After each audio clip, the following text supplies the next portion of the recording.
Now to trade preparations. They are underway ahead of an important meeting later this week between high-level officials from the two world's largest economies. Those meetings are taking place in Beijing, and that's where we find our Eunice Yoon tonight.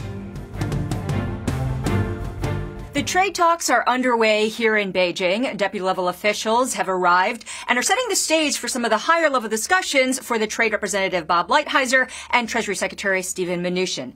The talks last all week, and by the end of it, we should have a much clearer idea if a deal is in the cards by March 1st.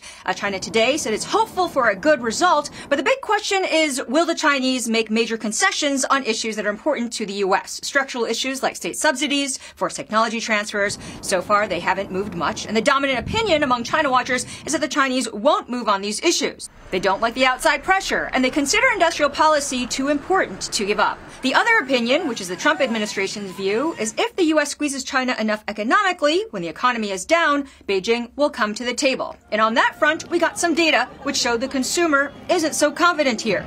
Lunar New Year sales grew at their slowest pace in more than a decade. The sales are a gauge of the Chinese consumer, China's equivalent to Christmas shopping. Retail sales and domestic travel dropped to the single digits.